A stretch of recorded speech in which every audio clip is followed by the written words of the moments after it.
foli ni tanu ani waleɲuman dɔn an b'a kɛ k'a di Hɔrɔn TV kanubagaw bɛɛ lajɛlen ma. Aw bisimila yelen jɛmu kɔnɔna na aw ni ce aw ka danaya la. Ko su tɛ ko mɔgɔ ni dɔnko cɛ deliko o bila ka gɛlɛ dɔnkili ɲɛguwan ye wa dugubila o fɛnɛ ka fisa ni laada lawuli. An ka laada an tɛ a wuli ka aw baro ka tila ka aw kalan k'a to fo aw seginnɔ la a y'a fɔ yelen jɛmu kan. O de la yelen bɛ to k'i hakili jagabɔ kɛ ka baro kɛ sujet kan sujet min bɛ jamana kɔnɔ n'a bɛ jamanaden bɛɛ lajɛlen nafa. O hukumu kɔnɔna na bi an bɛna don baro la baro min bɛ coopération militaire Mali France dansigi kɛra o la. Leçon jumɛn kan ka se ka sɔrɔ n'an b'a fɔ ko kalanbulon an kan ka se ka kalanbulon jumɛn sɔrɔ olu kɔnɔna na walasa don nataw kɔnɔna na erreur min y'an sɔrɔ an kana se ka bi o erreur ɲɔgɔnna wɛrɛ kɔnɔ ko baro tɛ ja ni baro ɲɔgɔn tɛ walasa ka se k'o baro kɛ an ka ci sera a ma belebele fila ma bi mɔgɔ fɔlɔ ale ye Basaro Sila ka bɔ Yɛrɛwolo Debu sur le rempart Sila i bisimila. Merci beaucoup Kunta. Maa welelen filanan ale ye kunnafonidila ye ka bɔ radio Rempart la n'o ye Yusuf Kulibali monsieur Kulibali i bisimila. Kunta n b'i fo ka Hɔrɔn TV baarakɛla ni a ɲɛmɔgɔyaso min terikɛ yɛrɛ fɔ n'o ye Maliki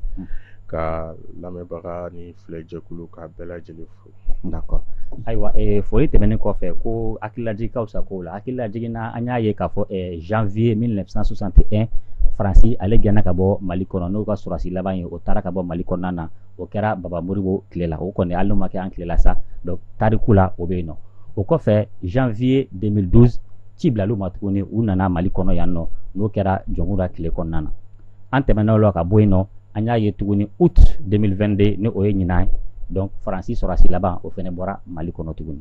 ayiwa an kan ka hakili jagabɔ kɛ kun jumɛn na nin ko ninnu nana leçon jumɛn bɛ se ka sɔrɔ a ko la o bɛ kɛ an ka wulada in na baro in n'a fɔ n y'a fɔ kuma daminɛ na cogo min na an b'a daminɛ e la monsieur Sila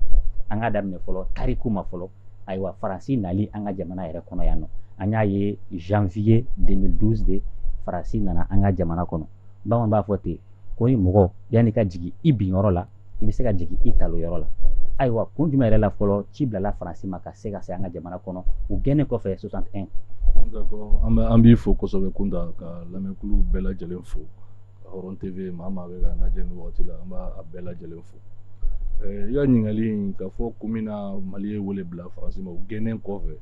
Modibo Keyita n'a jɛɲɔgɔn Sanumanw fɛ tila k'u wele 2012 a bɔra bingannikɛ wale de la parce que i b'a ye k'a fɔ que Faransi de taara Libi déstabiliser an bɛ se k'a fɔ OTAN olu de taara Libi déstabiliser Libi déstabiliser ni kɔnɔna la o kɛra sababu ye ka banbagaci dɔw bila ka na an ka yɔrɔ in fɛ zone saharo-saharienne a bɛɛ de déstabiliser la mais comme promesse de tun taara mɔgɔ dɔw ye k'a fɔ k'u ka marifa bila u ka na ko n'u nana ko Faransi b'u dɛmɛ k'u ka indépendance d'u ma donc o mɔgɔ ninnu de nana ka na marifa ta ka binganikɛ walew ta ka ɲɛsin an ka jamana ma donc binganikɛ wale nalen paniki de tun bɛ yen à vrai dire paniki ba de tun bɛ yen parce que u y'a ye u bɛ nin dugu in minɛ Dieu merci a waati u bɛ Gawo ninnu minɛ wagati min na an tun bɛ Gawo anw taara tile filanikɛ la Gawo u ye Gawo minɛ ka anw to yen nɔ an ye ko caman ye sira la an ye ko caman ye an sigiyɔrɔ k'an to yen yɛrɛ quoi donc o de kɛra sababu ye u ka wele mais hali mɔgɔ minnu y'u wele à l'époque parce que u tun bɛ ka na k'u b'u kunda kɔnɔna kan k'u bɛna juma seri nin yɔrɔ ninnu na paniki kɛra paniki ba de kɛra et yan'o fana cɛ i bɛ taa sɔrɔ fana hali armée kɔnɔ hiérarchie min tun bɛ yen nɔ a tun respectelen tɛ c'est à dire que mɔgɔw tun tɛ ɲɛmɔgɔw bonya tout fɛn dɔw de kɛra ka bari dɔrɔn ka paniki semer même hali armée kɔnɔ paniki semera donc bɛɛ bɛ k'i yɛrɛ ɲini donc défensive min b'an bolo défensive tun tɛ yen nɔ bilen à vrai dire défensive tun tɛ yen nɔ donc u bɛ ka avancer au fur et à mesure u bɛ ka avancer u bɛ ka yɔrɔw minɛ yɛrɛ k'a fɔ que u ye yɔrɔ caman minɛ f'u bɛ k'u kunda mɔgɔ caman y'a ye k'a fɔ k'u b'u kunda Bamakɔ kan komi u ka waati i b'a ye tun b'a ye k'a ko k'a bɛna juma seli ko yari ko k'a bɛna juma seli juma misiri la ayiwa donc paniki yɛrɛ de tun bɛ yen nɔ donc an ni capitaine dɔ tun bɛ yen a wagati an n'a y'a baro caman kɛ a ko défense cilen sinon olu bɛɛ ma tunu bɛɛ ma boli o parce que tu vois mais hali hiérarchie yɛrɛ tun tɛ ka se ka ordre di mɔgɔ caman fana bɛ yen nɔ u tun tɛ ka ordre respecter donc an ka ɲɛmɔgɔ à l'époque n'o ye Jɔnkunda Tarawele ye ils ont jugé nécessaire k'a fɔ ko ka Faransi wele ko ka na an libérer mais anw ka faamu la an b'a dɔn k'a fɔ ko labɛnnen de don parce que i b'a ye k'a fɔ que déjà depuis 1957 Faransi assemblée kɔnɔ olu y'a jira k'a fɔ que OCRJ c'est-à-dire que an ka zone dɔw bɛ yen nɔ Kidal parti dɔ Mali parti dɔ Tchad parti dɔ Niger parti dɔ n'a ɲɔgɔnna caman ko k'olu kɛ Faransi ka yɔrɔw ye i n'a fɔ Guadeloupe ninnu ni Martinique ninnu bɛ Faransi bolo cogoya min kɔnɔ hali bi au kɛlɛ kun bɛ yen nɔ le 10 janvier 1957 ka na ye fana c'est à dire que le 10 janvier de fana an tilala ka wele bila ninnu ma n'i y'a ko in jateminɛ i b'a dɔn k'a fɔ ko labɛnnen don et pour nous Faransi tun b'a dɔn ko nin bɛ kɛ de donc an ye wele bila Faransi ma wele bilala Faransi ma hukumu de kɔnɔ parce que paniki tun bɛ yen a wagati i bɛ jɔnkun na an ye documentaire lajɛ Janko b'a yira i la k'a fɔ que olu ye Faransi wele u ma Faransi wele ko Faransi kana duguma sira fɛ u ye Faransi wele k'a kana u dɛmɛ sanfɛ sira de fɛ olu bɔra ka o fɔ clairement mais hali o document fana kɔnɔ i b'a ye kuma dɔ la k'a fɔ que attaque yɛrɛ daminɛra k'a sɔrɔ hali an ma wele bila ka taa donc a question ni compliqué len don dɔɔni mais an ka faamu la wele kɛra parce que paniki tun bɛ yen nɔ parce que mɔgɔw bolo ko Maliko tun bantɔ de et an ka hali o wagati fana la on s'est opposé an ko an tɛ fɛ Faransi ka na parce que nous an tɛ jamana dɔn que Faransi min libéré ou Faransi min dɛmɛ k'a yɛrɛ libéré an t'o pays dɔn donc en résumé d'accord ayiwa o b'a to an bɛna Isufu fan fɛ an b'o ɲininkali kelen kɛ Isufu la ko ni kunkolo kalifa a cibaga ma ayiwa o kɔrɔ k'i solila ga sɔrɔ i ma taama a waati a y'a fɔ ni Faransi de mɔgɔ caman ka jateminɛ la Faransi de yɛrɛ bɛ an ka kɛlɛ in jukɔrɔ parce que Libi de attaque kelen kɔfɛ ni mɔgɔw sɛnsɛnna ka bɔ fo Libi kana sɔrɔ Mali la yan mouvement dɔ tun bɛ yen n'o MP22 olu y'a dénoncé a waati u ma jɛn n'a ye mais e yɛrɛ ka faamuya ye jumɛn ye pourquoi an ye Faransi de wele bon n bɛ segin k'i fo tuguni ka Basaro fo Faransi y'a nali labɛn de u ye depuis don min na u bɛ bɔ yan u y'u seginni labɛn parce que n'i y'a jateminɛ depuis Faransi bɔra yan nɔ min ye Mali kɔrɔ yan fɛ a ma lafiya Modibo y'a kɛlɛ kɛ Musa y'a kɛlɛ kɛ démocrates nana u ye faire semblant kɛ k'a fɔ k'u bɛ ka a kɛlɛ kɛ bon an nana ye k'a fɔ o baara min kɛra komi a fɔra cogoya min na Libi cili b'a la mais Libi cili dɔrɔn tɛ u nana ni ninnu ye de parce que ne bolo u ma Libi ci pour que kana u ninnu installer yan quoi mais u ye Libi ci pour que kana u yɛrɛ de installer yan o la an fa an b'a fɔ n'o ye Imam Mamadou Diko a ka sortie dɔ la a b'a fɔ ko Faransi ye MNLA ko in créer de pour en faire un appât et justifier leur présence o dɔrɔn de don u bɛ segin ka na cogo di Mali kɔnɔ yan parce que n'i y'a jateminɛ n'a sɔrɔ ni Maliko kɛlɛ kun don i b'a ye k'a fɔ an tun tɛ bɔ Serval la ka na Barkhane na parce que i b'a ye k'a fɔ u nana de u bɛ fɛ ka zone yɛrɛ de récupérer u bɛ fɛ k'u sigi yan k'u dili yɛrɛ de don an fɛ yen parce que halisa colonisation kɛra cogo min na o ɲɔgɔn na wa et pire que ça parce que colonisation na papier kun t'o la o mais u nana na ka na an yɛrɛ la sɔn ka fɔ an tɛ se u nana i b'a fɔ Basaro y'a fɔ cogoya min na u nana piscosi wuli jamana kɔnɔ bɛɛ k'a fɔ k'a fɔ k'an tɛ se u ka mɔgɔ minnu bi yan quoi u ka mɔgɔ minnu bi yan n'olu bɛ k'u dɛmɛ k'u ka communication lase n'o y'u ka politique mɔgɔ créelenw ye yan u y'olu de bila u ka kule olu de parce que Mali ne bɛ to k'a fɔ peut-être n'an bɛ Modibo Keyita baro la an bɛ se ka ɲɔgɔn sɔsɔ Musa Tarawele mais 2012 an tɛ ɲɔgɔn sɔsɔ la dɛ des gens qui ont appelé MNLA a tɔgɔ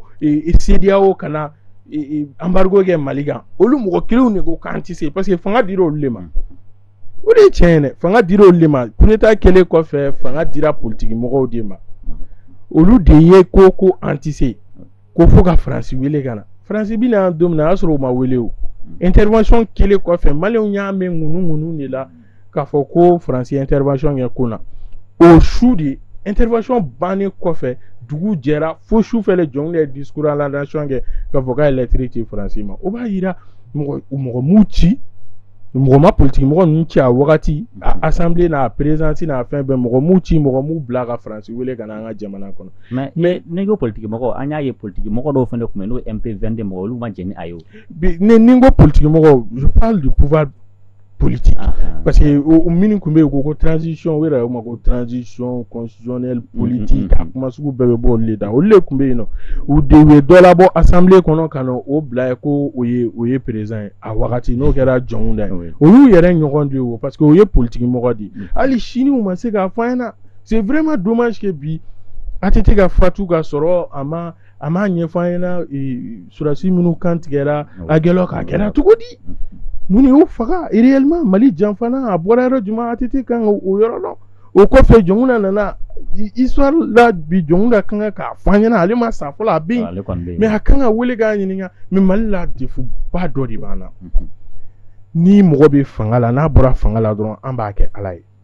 an n'a ma kɛ ala ye an b'a kɛ i b'a fɔ kira sugu dɔ voilà mɔgɔ do mɔgɔ min kan ka bonya mɔgɔ ye i bɛ ka jugeli ko kuma f'i da kɔnɔ ka sɔrɔ an y'o de kɛlɛ k'o gɛn mais depuis i bɛ ka jiginna don min na fo ka na fatu mɔgɔ ye i bɛ ka jugeli ko kuma fɔ o y'olu minɛ i b'a fɔ mɔgɔ girilew mɔgɔ minnu tɛ faso fɛ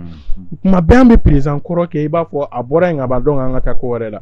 tant que o de bɛ kɛ a tɛ ban parce que tant que o bɛ kɛ an ka jamana tɛ lafiya min ye politique mɔgɔw kuma bɛɛ a bɛ k'u kɔnɔ olu de ye Mali di Faransi ma o la to kun tɛ se k'a minɛ cogoya fosi kun t'a la u k'a minɛ an ka premier ministre n'o ye Dr Choguel Kogala Mayiga a ye livre dɔ bɔ livre in bɛ ne bolo a b'a ɲɛfɔ a kɔnɔ ça part de vérité a b'a ɲɛfɔ a kɔnɔ ale ye min assister Faransi nana cogoya min na ils ont tout fait de Français mɔgɔw yɛrɛ de ci kana an ka politique mɔgɔw ka bɛn a la ka u dili le don an fɛ yan hali bi o mɔgɔ kelen wa kana balila n'u y'olu ye kule la k'a fɔ ko Faransi ka to yan. D'accord ayiwa b'a to an bɛ taa ɲɛfɛ an y'o fɔ an ka jɛmukan ye kalanbulon de ye donc an bɛ misaliyaw de ta k'a kɛ kalanbulon ye maaw bɛ se ka faamuya sɔrɔ cogo min na ko ni maa y'i binkun dɔn a b'i kisi binni wɛrɛ ma ayiwa an kɔni y'a fɔ a kɛra erreur ye a weleli kɛra erreur ye donc o bɛ se k'a to an bɛ se ka misaliyaw jumɛn sɔrɔ an bɛ se ka kalanbulon jumɛn sɔrɔ nin ko in yɛrɛ kɔnɔna na. D'accord n b'i fo tugun ka Kulubali fo tugun Kulubali ye kuma dɔ fɔ que vraiment intéressant ko ni président bɔra présidentiya la ni mɔgɔw kumara fɛ mɔgɔ b'a fɛ ni girilen don a tɛ fanga la ka bilen o de Mali problème ba ye o de récemment i bɛ ka banni na on a un camarade an ka yɛrɛwolo secrétaire général Pape Diallo a nana ka datugu nin de kama parce que a sara ko non ko a sali ma diya ye k'a tun bɛ fɛ a ka mankan tɛ ka sa ka sɔrɔ a ma juger k'a tun kan ka juger de ko parce que ko bi ni ko n'a tun jugera yɛrɛ k'a tun bɛ sa cogoya wɛrɛ la mun tɛ ala ka saya nin cogo la quoi o kɛra sababu ye a nana ka datugu alors que i bɛna ye k'a fɔ que tellement que système pourrilen don cogo dɔ la mɔgɔ sugu bɛɛ b'a kɔnɔ quoi c'est à dire sinon karisa man ka sa tantɔ karisa kun kan ka juger n'an t'a o kuma juguma yɔrɔ dɔn quoi mais i b'a ye k'a fɔ que i n'a fɔ a y'a fɔ cogoya min na an ka ɲɛmɔgɔkɔrɔ ninnu prophétiser len de don mais i b'a ye jamana sɛbɛn Iran président kɔrɔ professeur in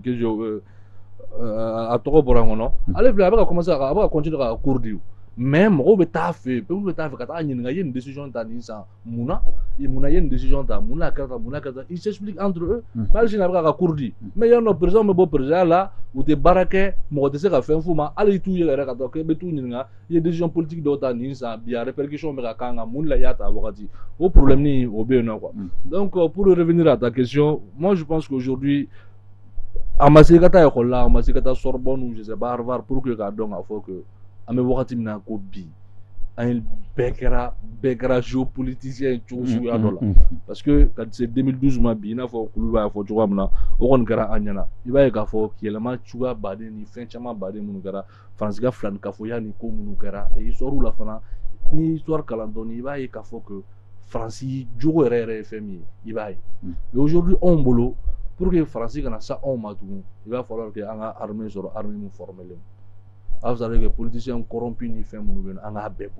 parce que c'est vrai que Faransi ka taa en opposition de là ali Chine an b'a fɔ Faransi ka taa dugu wɛrɛw la hali minnu tɛ Mali ye mais Faransi tagali fana man kan tɛ ka da ko Faransi tagara Faransi bɛ segin mun na i t'a sɔrɔ yurugu bɛ bonya jamana kɔnɔ ou bien mɔgɔ dɔw bɛ yen nɔ qui se sentent écartés ou bien olu manipuler olu ka wuli ka lutte sociale suguya dɔ kɛ ka indépendance kuma fɔ walima ka fɛn dɔ fɔ wala u bɛ se ka na mais n'o y'a sɔrɔ an ye olu mɔgɔ ninnu bɛɛ bila u ka hakɛ kɔnɔ u k'a dɔn k'a fɔ que e kun ta ni i jo tɛ ni e kun ta jo t'a la tant an b'i minɛ de o mana k'i mana mɔgɔ bɛ Kulubali jo t'a la an b'a kɛ c'est à dire que corruption warala tellement que système kɔnɔ jusqu'à ce que donda baden de bɛ mɔgɔw bolo donda de bɛ Faransi bolo an ka jamana ninnu an ka jamana kɔnɔna la c'est vrai Faransi ninnu na olu bɛ san 100 kan ka fɛn mun kɛ a sɛbɛnnen b'u bolo donc ko bɛ kɛ walasa ka se k'o bila sen kan u b'o kɛ Faransi b'a kɛ États-Unis b'a kɛ u yɛrɛ bɛ société dɔw créer k'u bila yen nɔ société tɛ dɔ wɛrɛ ye walasa ka mɔgɔw bila dernièrement à tout près chinois y'a fɔ que ko États-Unis ninnu ka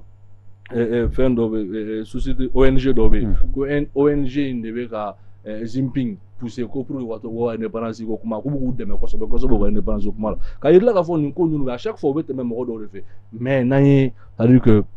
mɔgɔ ɲɛnamaw sɔrɔ ka c'est à dire que peuple yɛrɛ hakilina fali ka yira k'a fɔ foyi tɛ faso sanfɛ et que bɛɛ ka hakɛ ka d'a ma anw ka faamu la ni corruption ni fɛn caman minnu bɛ Mali kɔnɔ ni dɔ bɔr'o la a ka gɛlɛn Faransi ma Faransi ka don parce que fibre patriotique min bɛ yen nɔ n'o o donna an bɛɛ la an yɛrɛ dama bɛ kɛlɛ an bɛ fɛn bɛɛ mais a ka gɛlɛn Faransi ma a ka don ka kɛ fana kana kɛ fana ko ni mɔgɔ min somɔgɔ dɛsɛra la k'i bɛ don an ka armée la a kana k'o ye nous par exemple laban in na an ye fɛn dɔ kɛ k'a yira mɔgɔ la ko mɔgɔ min bɛ fɛ ka don armée la an y'a fɔ mais nous on est arrivé à plus de 10 000 personnes minnu bɛ fɛ ka don armée la dɔw b'a f'i ye k'a fɔ k'olu ta tɛ sara kɔ k'olu bɛ fɛ ka don armée k'olu former olu bɛ taa donc olu ɲɔgɔnnaw bɛ a ka d'u ye de donc olu fɛn ninnu caman bɛ yen mais souvent n'aw y'a ɲagami cogo ka kɛ somɔgɔ ko ni fɛn ko ye très généralement c'est des gens qui sont pas prêts à mourir pour la patrie o mɔgɔw bɛ yen dɔw b'u ka nasɔngɔ ɲini la dɔw b'u ka fɛn de la donc anw bolo o b'a to Faransi tɛ se ka na anw fɛ et surtout accord minnu fana bɛ signer ani jamana wɛrɛw cɛ o kɛra Faransi o kɛra jamana wɛrɛ o yɔrɔ in de problème ye à vrai dire parce que anw ye droit de di Faransi ma a ka mɔgɔ faga Mali kɔnɔ quoi foyi t'a la Mali y'o droit de di an ka accord in kɔnɔ la Mali y'o droit de di Faransi ma et ko ni Faransi yɛrɛ barila sisan ka bombe ci a yɔrɔ la k'a cira anw bɛɛ sara ko an Faransi tɛ ɲangi dɛ ko Mali de bɛ taa ko Mali autorité de bɛ ɲangi en fait ne ko mais ninnu ye kalan suguya jumɛn kɛ olu question de donc fo olu accord ninnu ni fɛn minnu b'an bolo que nous soyons en mesure k'a ye k'a fɔ mɔgɔ si tɛna Mali dɛmɛ mɔgɔ si i Russie États-Unis a mana kɛ jamana o jamana k'i bɛna Mali dɛmɛ fii sabiri la o tɛ yen bɛɛ b'i ka intérêt de nɔfɛ mais au moins an ka se k'an ka intérêt défend cogo la an kana fɛn di droit di mɔgɔw ma mɔgɔw ka se ka bingali kɛ walew kɛ walima min mana o jɛ o k'a kɛ k'a sɔrɔ foyi tɛ bɔ a la an ka papier kɛ minnu b'a to e b'i ta sɔrɔ ne bɛ n ta sɔrɔ sans pourtant que binga kɛ ne ka binga kɛ ka donc an ka faamu kɔni a bɛ au niveau de la ayiwa d'accord Yusufu Kulubali ayiwa halisa o ɲininkali kelen na u b'a fɔ ten ko kojugu ye mɔgɔ karamɔgɔ ye n'a ma ɲɛ nin kojugu ninnu kɛra ka tɛmɛ an na sisan an kan ka se ka fɛɛrɛ jumɛn sɔrɔ misaliya jumɛn kan ka se ka sɔrɔ a kɔnɔ walasa ɲɔgɔnna wɛrɛw kana se ka kɛ walasa ka Basaro résumé Chinois ka masakɛ dɔ tun bɛ yen nɔ a tun bɛ fɛ ka taga kɛlɛ dɔ la ka taga jamana minɛ ka fara a ka jamana la u y'a a ko a bɛ taa kɛlɛ kɛ a ye jamana savant baw wele ka na jɔn bɛ se ka mun inventer joona joona pour que an ka taga kɛlɛ kɛ n'o armement ye min ye u ka mathématicien dɔ tun bɛ yen o de y'a fɔ an ɲɛna a ko kɛlɛ olu mathématiciens fɛ yen nɔ olu bɛ su de jate olu bɛ balle minnu cira olu b'o de jate marifa minnu tiɲɛna char minnu tiɲɛna olu b'o de jate a ko mais a bɛ fɛn nɔgɔmani dɔ f'a ɲɛna n'a y'o kɛ a bɛ jamana in minɛ k'a k'a ta ye ko fɛn fila a ko jamana ɲɛmɔgɔw élite i b'olu kɛ corrompu ye ka jamanadenw k'olu dɔnniya ta k'u kunkolo vide kalan tɛ don a kɔnɔ ko n'i y'o fila kɛ dɔrɔn k'i ye jamana minɛ. Et je pense que en minena ta Mali minena ta ni u ye école tiɲɛ ka minnu bɛna jamana mara bɛɛ y'u ye u yɛrɛ ka kuma k'u b'u ka 91 kɛlɛ la wagati min na bɛɛ y'u ye u tun bɛ cogoya ni minnu na an n'an ba dɔ ye baro kɛ Tanti Salama Madame Si Kadafi so an b'a fɔ yan a ko a ma ko erreur min ye olu sɔrɔ mouvement démocratique sɔrɔ ko fanga talen kɔfɛ yanni u ka idéaux u ye kɛlɛ kɛ fɛn minnu kama yanni u k'o kɛlɛ kɛ k'u ye fanga tilali k'o de kɛlɛ kɛ et je pense que Faransi di nana ka na don u kɔrɔ a y'a kɛ tan a bɛ se ka wari sɔrɔ nin sira fɛ ka na fo ka na an ka jamana ɲɛmɔgɔw kɛ corrompu ye jamanadenw tigɛra jamana ɲɛmɔgɔw la hali n'u ye tiɲɛ fɔ an tɛ da u la président bɛ bɔ ka discours à la nation kɛ o su kelen jamanadenw bɛ bɔ ko an t'a la bɛɛ y'a ye an y'a ye coronavirus la diɲɛ bɛɛ bɛ ka sɔn tuma min na maliyɛnw ko tiɲɛ tɛ ko parce que dɔrɔn IBK de bɔra k'a fɔ ko coronavirus bɛ yan k'an ka couvre-feu kɛ maliyɛnw ko a bɔra IBK da la tiɲɛ tɛ mɔgɔw tigɛra marabagaw la très bien c'est très grave ni jamanadenw tigɛra jamana marabagaw la wa n'an ye diɲɛ fɛn fɛn kɛ an bɛ fɔ ko a si de ma ɲi an y'a ye yan jamana ɲɛmɔgɔw bɛ bɔ k'a fɔ ko mɔgɔ minnu bɛ bɔ k'a fɔ ko Faransi ma ɲi ko c'est des apatrides c'est des apatrides c'est-à-dire que k'a fɔ ko mɔgɔ minnu ko ale ye tapis rouge fɛnsɛn mɔgɔw ye mɔgɔ minnu ko k'u ti Mali diɲɛ yɛrɛ la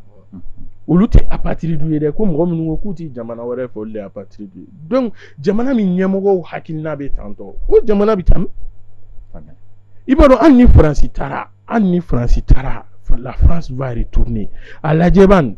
en politique débat là mais ni un journaliste a mis ɲininkali kɛ kuma caman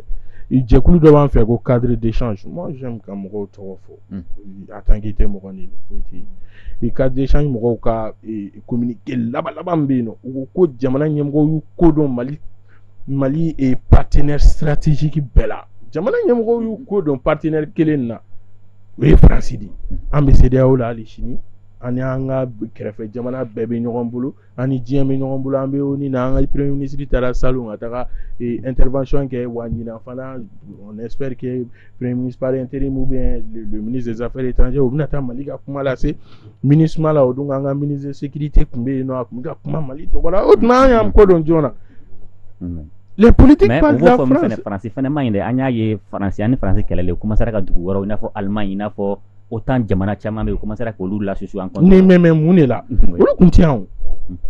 olu de nana n'u ye ka n'u tɔgɔ da ko Takuba o France de nana n'u ye o olu tun tɛ yan an ni Allemagne ka coopération minnu bɛ yen an ni hali sini Allemagne a kana kɛ publicité ye mais Allemagne ka coopération baden bɛ yan minnu bɛ ka baara kɛ hali France yɛrɛ ka coopération bɛ yan minnu bɛ ka baara kɛ i b'a dɔn gouvernement ko ye émission dɔ sigi parce que o ye ne tɔ tigɛ France la ko Mali kura taasira ne de min profiter k'a fɔ madame Wadije Funɛ Kulibali n b'a fɔ ne de y'a ka Mali kura taasira kɛ a ka kuma kɔnɔ a ye kuma dɔ fɔ a don ni n tɛ journaliste ni n tɛ plateau kan n bɛ ɲini ka na kasi quoi a ko pouponnière ba fila de bɛ Mali bolo kelen tun bɛ France de bolo France de tun b'a denw balo mais nin ko kelen France y'a ko don Mali denmisɛnninw na an bɛ mun ɲini o jamana bolo Tugoya tɛ quoi mais les mêmes causes vont produire les mêmes effets o de y'a to il faut que malidenw de ka kunu solution t'a la dɛ maliyɛnw de bɛ wuli tuguni ni fama min nana hali siɲɛ 100 k'a fɔ ko a bɛ jamana la jɛngɛ de maliyɛnw bɛ wuli k'i lakile soit famaw yɛrɛ bɛ sariya ta min b'a to u bɛ se ka lakilen sariya kɔnɔ ou bien maliyɛnw b'u lakilen sira wɛrɛ fɛ u yɛrɛ ka kuma communauté sariya sira ye ce n'est pas on dit qu'un journaliste est un défenseur vraiment des droits de l'homme nous sommes les combattants de la démocratie mais kuma dɔw la an ka démocratie b'u dan yira parce que famaw bɛ démocratie parti dɔ de ta u yɛrɛ kuma n'o ye alternance ni changement ni élection ye u bɛ démocratie dan nin dɔlɔ de ma mais la bonne gouvernance fait partie de la démocratie tant que o mana an ka jamana kɔnɔ kana siga fewu France bi taa cogoya min na d'accord b'a to amina o la justement solution parce que zana dɔ b'a fɔ ten nansaraw ka zana dɔ bɛ ko jamais 2 sans 3 cogo min na o ko bɛ se ka nkalon cogo min na parce que an y'u gɛn siɲɛ fɔlɔ u nana an y'u gɛn filanan u nana cogo jumɛn na population jɔyɔrɔ kan ka jumɛn cette fois-ci pour que u kana se ka segin an ka jamana yɛrɛ kɔnɔ bilen. Population jɔlen don Mali population jɔra ka tɛmɛ ɲɛmɔgɔ kan. An bɛ peuple malien fo la kosɛbɛ. I ye question dɔ poser Kulibali kun sisan i y'a ɲininka ko Allemagne ni fɛn ninnu y'u ban. À vrai dire diɲɛ an bɛ diɲɛ min kɔnɔ sisan 21e siècle la diɲɛ bloc fila de. C'est-à-dire que fɔlɔ guerre bɛ toujours guerre froide in bɛ ka toujours tu vois mais maintenant c'est à dire que il y a jɛkulu in ye fila de c'est à dire que il y a mɔgɔ dɔw bɛ yen nɔ u b'a fɔ ma les multipolaires les monopolaires olu ye mɔgɔw ye France Royaume-Uni États-Unis eux olu b'u leur façon de voir le monde olu b'o de imposer mɔgɔw kan c'est à dire que gɔrɔjigɛniya a ka daga diyagoya diɲɛ bɛɛ kan c'est à dire que wa démocratie min n'a a gulonnen don directement président sigi ni président wuli la o ka kɛ olu ta ye diyagoya c'est-à-dire que olu mana min fɔ olu bɛ min ye diɲɛ kɔnɔ diɲɛ ka taa n'o ye olu bloc bɛ yen bloc dɔ in bi an ma yɛrɛ sɔrɔ min kɔnɔ Mali bɛ yɛrɛ sɔrɔ min kɔnɔ o ye Russie ka bloc ye Russie Chine Inde Afrique du Sud o bloc ye mun ye olu ko an ni bɛɛ bɛ baara kɛ k'a sɔrɔ i bɛ ka bɛɛ ka yɛlɛma hɔrɔnya i bɛ ka o bonya i bɛ ka bɛɛ ka tagabolo bonya bɛɛ ka diinɛ min n'a b'a bolo i bɛ ka o bonya bɛɛ ka tagabolo i bɛ k'a bonya an bɛ baara kɛ ɲɔgɔn fɛ o la k'a sɔrɔ an ma fɛn wajibiya mɔgɔ si kan parce que an si ka histoire tɛ kelen ye ko donc an ka baara kɛ ɲɔgɔn fɛ ni o hakilina ye raison pour laquelle yan nɔ u ye cɛ dɔ bɛ Russie kɔsa in na u b'a fɔ a ma ko Alexandre Dugin u y'a den faga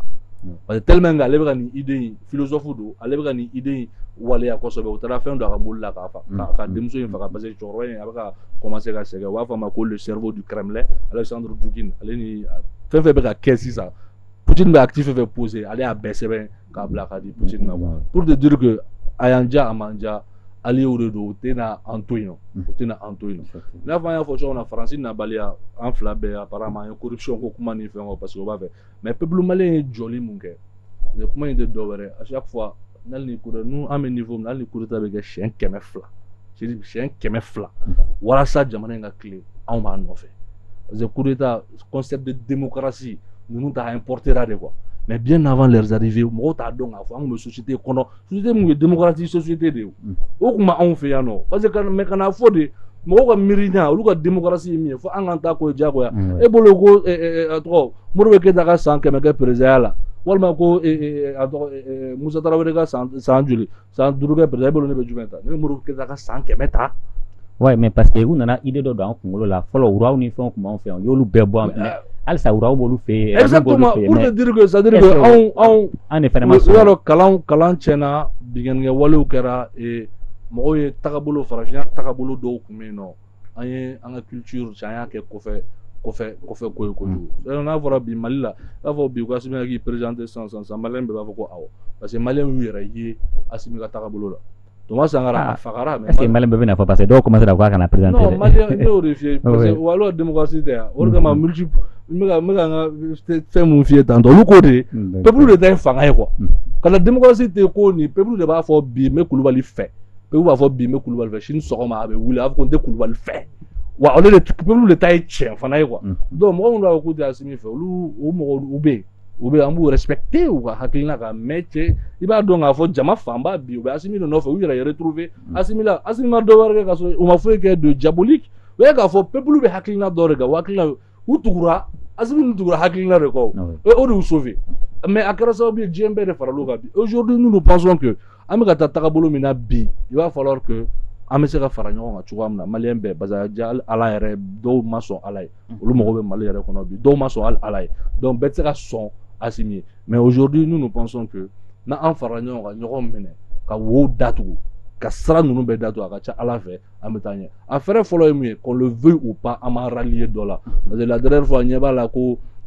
Nations Unies la an ka mɔgɔw ye u ma wuli ta u ma nɔ ta résolution dɔ la u ye ma wuli ta u ma non un état s'assume an bɛ wagati min na géopolitique de Russie bɛ k'an protéger Chinois bɛ k'an protéger parce qu'ils ont des intérêts aussi wa intérêt de bɛ yen nɔ mais aujourd'hui il faut que an k'an ka sira clé an bɛ tugu diyagoya bloc dɔ de kɛ non aligné a kɛra problème ye Modibo Keyita ma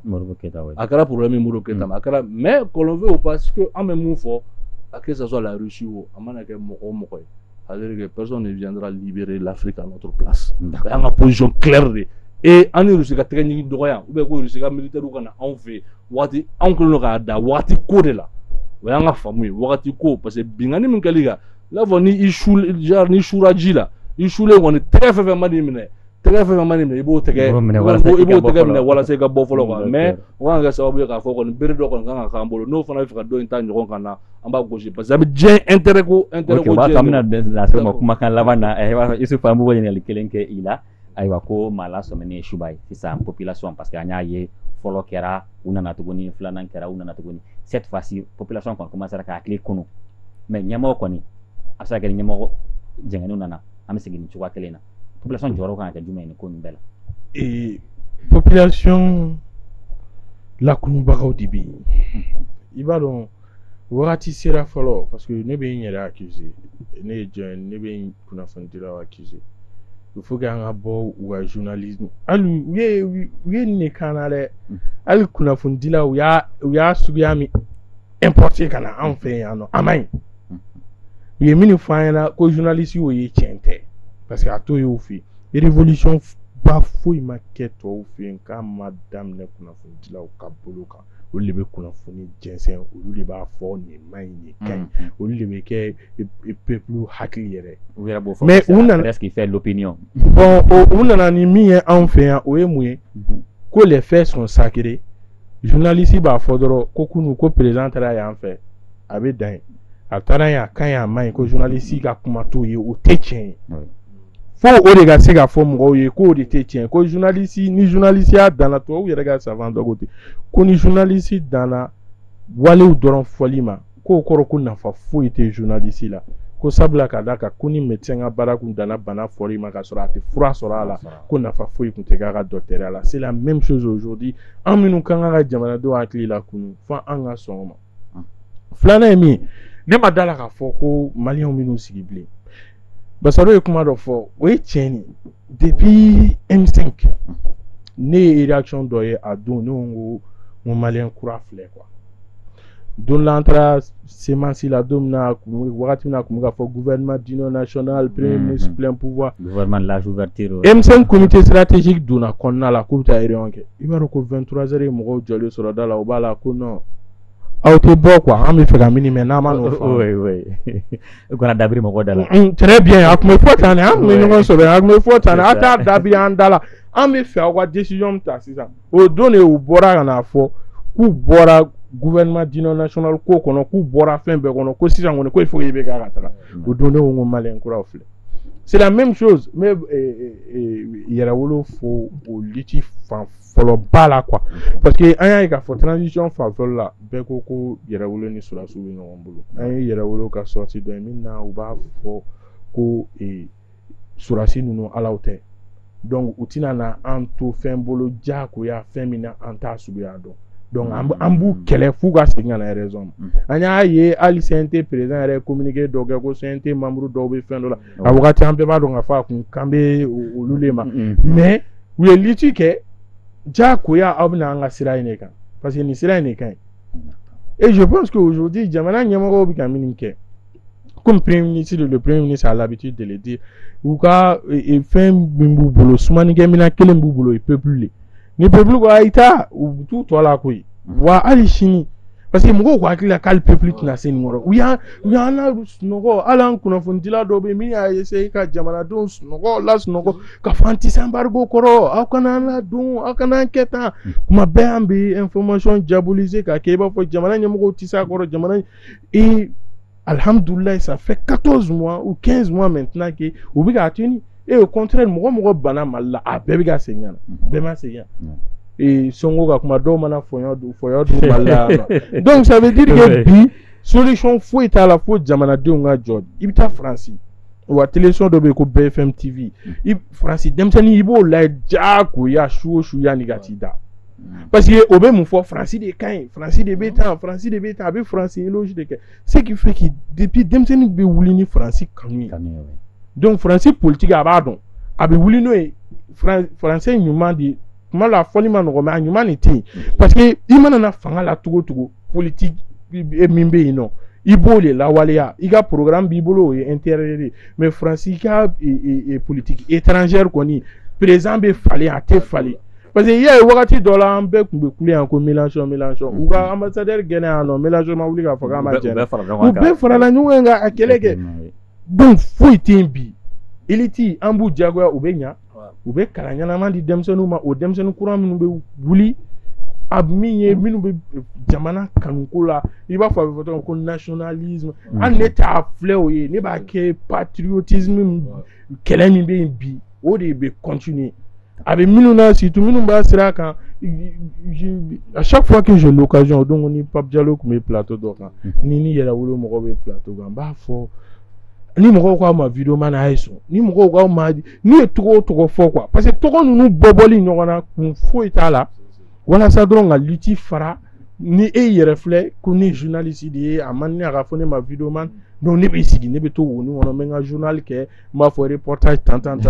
donc il est temps que an ka bɔ de kɔnɔ jamana de bɛ danger la il faut que an ka denmisɛnninw kalan il faut que an ka mɔgɔkɔrɔbaw kɔrɔbalen minnu b'an ɲɛma parce que kuma dɔ fɔ ka kuma kɔnɔ n bɛ fɛ ka segin ka na a la pour finir o de ye an ka jamana ɲɛmɔgɔ bi ɲɛsinnen don kelen photo ma ne Alpha Umaru Konare a bɛ balolen bi o mais hali ni taara Alpha fɛ yen ne ma deli k'a essayer mais hali ni taara a fɛ yen n'i ko k'i bɛ Maliko kuma fɔ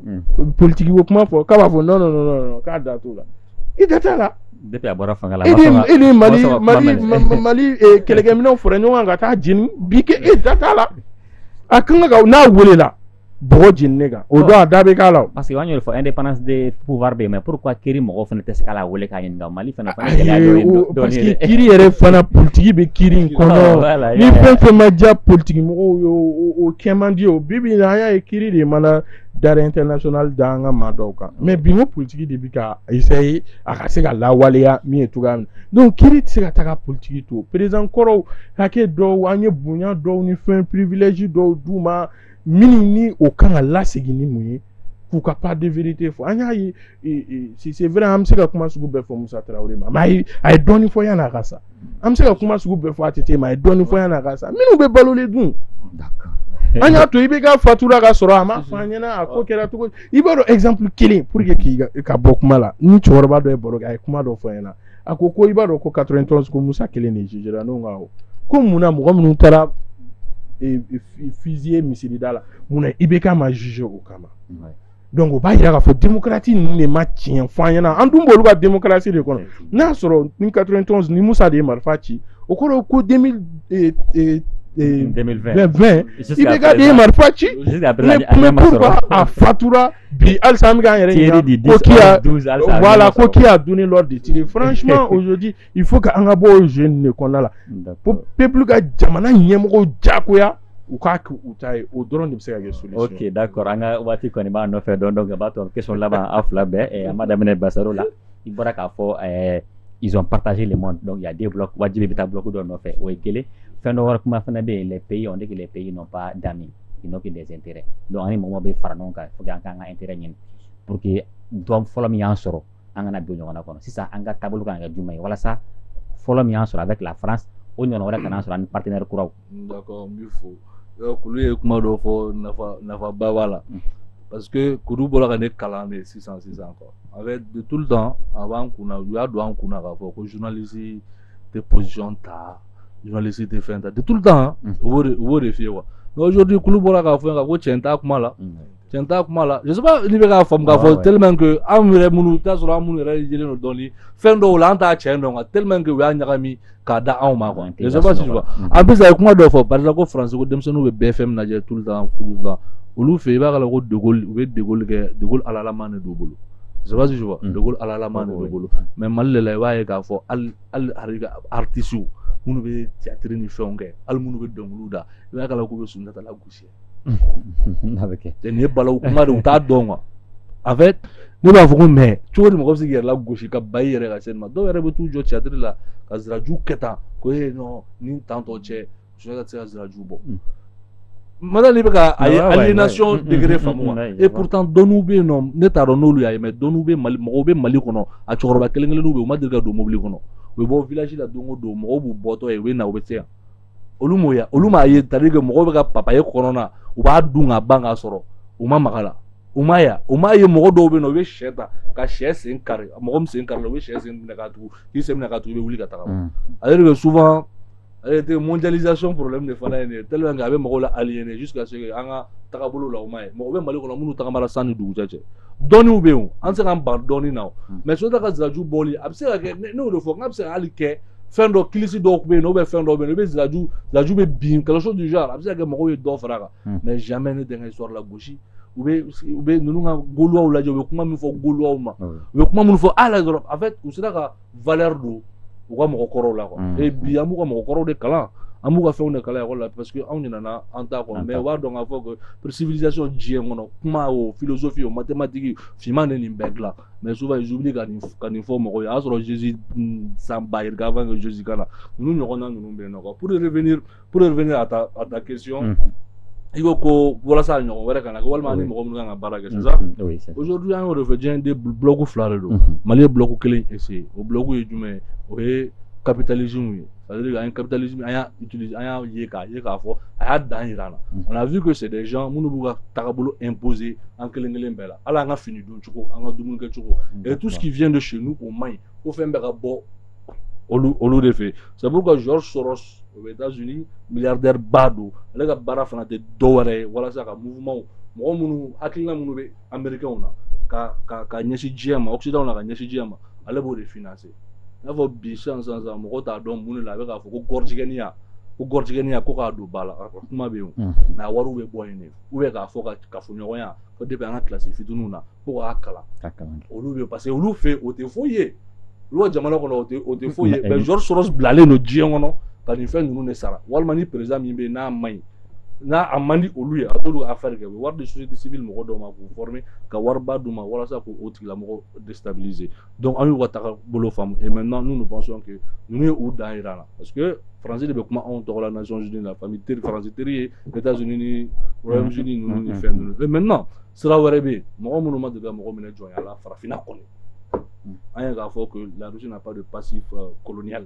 Madriga Farafin Jamana Mine Joya. Donc on s'est dit, pourquoi ne pas travailler avec ce deux, surtout quand le président Arabe Bok a fait que qui n'a rien à voir avec la supériorité de la Russie ou de quelque chose. La Russie va toujours défendre ses intérêts. Mais avec un intérêt défendant, à te eboiga sraka, à te eboiga dinela, à te eboiga la kula, à te ebo ihaklina, ni ka milichou, ni ka fona, à te bola, mais ibita sur nebenta sur chuamna. On va quelque chose de raison pour laquelle on a créé un Russie blanc sans faire quoi. Alors on a Russie blanc sans faire mon donc mon coco do la Russie va financer là ben la journée de Borako c'est ya va la financer il y a donc on a Russie ko dem na chuamna kuma kan kele ayan sigide ango che ame bokati na bi communication na moyen be ga sama ame munge a décidé ga faut qu'on marche dobe on a boli dobe quand on a Russie drapeau badé na ba nga faut vivre Poutine parce que en ba do Macron mo mieux ta ba don avec mon répond avec mon répond donc ni me que ça va vous Macron me kuma do c'est là en Russie drapeau Taïrou je me rappelle en me de Taïrou fait chamo ko Russie drapeau là Taïrou do yan de mala kosobe en bon nous Russie drapeau 2 jours après Macron bora ga faut que nous sommes financés par la Russie beta donc grâce à vous me devait faire bora ka communiquer tu vois un peu en Russie ka ko naturel flâner mais ni donna ni be faire de géopolitique approfondie kono et bien na ka fo Russie be sera mingambi c'est pourquoi je vais mais je dis be ka créer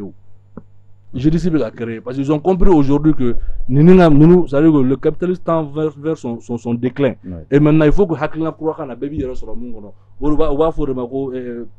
donc multipolaire haklina au fait ne le do va fama ko les jurassiens donc au clé au haklina ne be et puis anya yero sur au kono parce que Russie a fait bec à faut que n'allez pas partenaire mon côté bingan walika la kasura ma réagit ako réagit te devrait pas parce que kaba ake anye fou quoi c'est pourquoi on ganga sera kelinda tant que mo be na en français peut-être que mo do ba fo quand we bambagachu mais on boulot en français ka baraka nga jo akanga jo de ça mo sa binani wala sa français ka donc a faut que am se ka ninge ani mo waro ka baraka no fana manya mo fana bla fanga sera sura yere sura an na maka bolo aka an piétiner aywa Issouf ya fo bana nyine kunye ka don wala sa bana me se ka fura ka chigomina na manye folo kara erreur cette fois c'est un partenaire courant rumunu na jeni anga frère menga wala sa kana ko nyonai basalo ya akili jigi kuma do la quoi akili ga sunjata ga pempo odoro eren faturi oui ne fendo ne ko ngoni 70 ans de règne awa ne ko ngoni nugu Afrique nganguma fogo africain mo kala no kuma fogo ce sont des histoires bodo go eren faturi palais abeilles les abeilles didin oui ou tara olu informé de quoi ka fogo uga souverain ka a fatura oui era kuma la reine est morte vive le roi oui ou tara de fo abeilles pour que uga se ka didi quoi uga se ka didi parce que depuis eren fatura ko abetin depuis eren ni moke na moke ni souverain be no ni fora abeilles yana ko ni ya au matiki ni o fatura o te didi blé pour que uga didi dam ne tuguni faut souverain kura to ko ga fo imaya boni ni en fait en ba fo ce sont des histoires nous baga nous nga sira ba nga villa mais ni to o fait minu na nga fin beke ce sont des histoires we are do umana we are farso ko mana go mais utara we are do en yere français la douana ka fo ko anti fo ya nga kunun te foyer kasara donia bu fe to gamina ou ya au contraire donia fait en blague wa ko be dabla salta wura bolu fe c'est grave on a donia bela jeli donc on est la malika positionnement et neta foko français neta foko russie mais basaro kuma labano fo de ti amba essayer de fogata ambe anga sira madona dien ngono mogoshi dien beba fo ko mogoshi ti se ga vie en autarcie et ikilena quoi mogoshi ga vie tento donc ama allié risiko inte iba fo ko ala ko ko ka fo de ko ki ala de risi chama atetene ni an risi essayer na manya dom na ba bla mais pour l'instant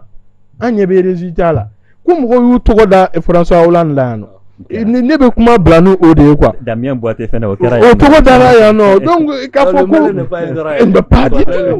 mais i b'a sɔrɔ i ni maliyɛn bɛ bɛn fɛn min kan e b'o sira bila n'i y'o sira bila an b'i bila kɛ an y'a ye k'a fɔ hali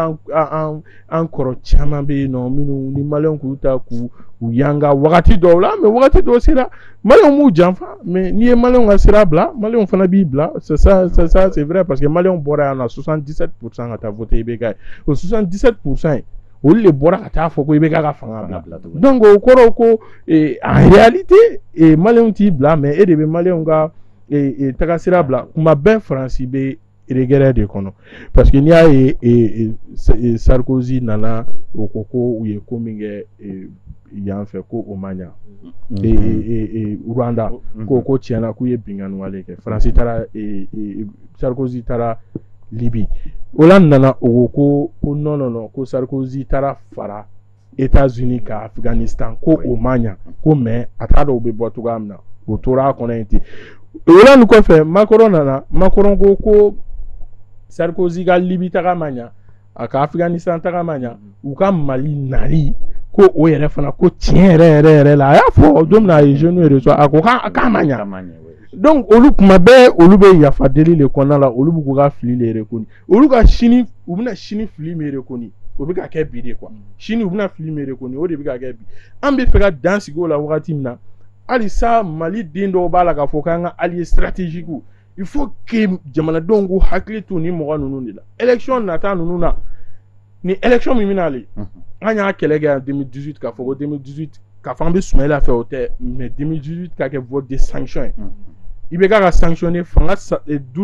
alternance voilà a ka sanctionner k'a fɔ an ka IBK jɛ ka IBK sanctionner de IBK ma sanctionner ne bɛ fɛ élection nata déjà comme politicien donna élection ko kɔnɔ an fana bɛ don o nɔfɛ élection nata ka kɛ élection min ye o ka kɛ sanction de vote sanction ka jɛ ka politicien sanctionner minnu bɛ fɛ k'an lasegin tuguni yanni an ka taga coup d'état la tuguni parce que coup d'état wɛrɛ nɛgɛ t'an na minnu bɛ fɛ k'an lasegin Faransi bolo. ayiwa waati sera pour que o fana b'a jira maliyɛnw fana an ka jɛ 400 ni 1000 kɔ dɛ n'an ma jɔ kɔ ayiwa an bɛ foli kɛ laban di ma Basɔrɔ waati banna. an bɛ bɛɛ fo émission bɛ ka ɲaga an bɛ bɛɛ fo an bɛ aw yɛrɛ fo kosɛbɛ ka maliyɛn bɛɛ lajɛlen fo surtout ka maliyɛnw bila wele bɛɛ ma k'a fɔ que politique mɔgɔw bɛ ka nin min kɛ tantɔ nin kelen k'an bɛɛ la an kelen bɛɛ lajɛlen ɲɛ yɛlɛ an y'o de fɔ i kana kɛ Asimi fɛ i kana kɛ Choguel fɛ walahi o t'anw ɲɛ sira la mais an ni jamana wɛrɛw bɛ ɲɔgɔn na i farila jamana wɛrɛ kan walima i y'i da de o wagati fasodenw mɔgɔ b'i la o kɔrɔ k'e ye janfanci de i ye faso janfa de ma donc an b'i kɛ i n'a fɔ janfanci et ni Ala sɔnna ma an bɛ k'u jateminɛ o fagali kɛra kɔsa in na kosɛbɛ binganni kɛra village caman an ma u si ka communiquer kɛ mais don n'a nataw la i n'a fɔ an y'a fɔ an ka fɛn étape de an bɛ nin bɛɛ fara ɲɔgɔn kan don dɔ la ka b'u kama u yɛrɛ ye min ye ka o yira mɔgɔ la et surtout ka Mali dɛmɛ Ala ka Mali basigi Ala ka Mali den sɛbɛnw bɛɛ fɛn kelen ma ayiwa Isuf Kulibali kumakan laban Isuf yɛrɛ fo Kulibali fo kosɛbɛ ko kumakan laban ye min ye k'a fɔ Mali politique mɔgɔw ɲɛna ka fɔ ni mɔgɔw k'u ma ko Faransi mɔgɔ a kana digi u la parce que u y'a sɛbɛn u ka dossier gafe document kɔnɔ ko Faransi ko an y'an ka alliés stratégiques bila ce sont leurs alliés stratégiques donc n'i ka allié tɔgɔ welila n'a fɔra ko Faransi terikɛ ye a fɛn o fɛn a cadre mɔgɔ o mɔgɔ n'a fɔra ko Faransi terikɛw don a kana digi u la parce que u y'a sɛbɛn u ka document de kɔnɔna la donc ka lamɛnnibaga ni filɛbaga bɛɛ lajɛlen fɔ k'a fɔ ko comme on a l'habitude de le dire kalanden kuma de don quoi et donc fili bɛ se ka y'a la donc an bɛ fili an ka dan ka Oron TV bɛɛ fɔ. ok Oron TV tɔgɔ la an fana bɛ ka foli b'aw ye ka sɔn ka na an ka wele jaabi donc o ye baara ye maa bɛ fɔ baara min na donc an filɛbagaw ni an lamɛnbagaw bɛɛ lajɛlen ladɔnniya k'a fɔ an ka bi maa welelenw kun ye Basaro Sila ka bɔ Yɛrɛwolo Debout sur les remparts maa welelen filanan ale ye Yusuf Kulibali kunnafonidila don radio Rempart an kumana baro min kan Mali ani Faransi bolodiɲɔgɔnma min kun b'an ni ɲɔgɔn cɛ ni o ye Sɔrasi Kunda ye a dabilalen kɔfɛ an bɛ se ka kalanbolo jumɛn sɔrɔ a kɔnɔna na cogo min na an bɛ se ka kisi a ɲɔgɔnna wɛrɛw ma o de kɛra an ka bi baro ye régie kɔnɔ Mariam Diallo kun bɛ yen nɔ fo ka taa se Fatumata Aja Jate kuma ale ni Malik Jankumba ale bɛ sɛgɛnnafiɲɛbɔ la nin waati in na ale ni Malik Konate yɛrɛ donc an ka foli di bɛɛ lajɛlen ka dugawu kɛ Mali ye Ala ka Mali lakana Ala ka bɛn ni kelenya sabati Mali kɔnɔ a k'an bɛn jɛmukan ɲɔgɔnna wɛrɛ ma wassalam.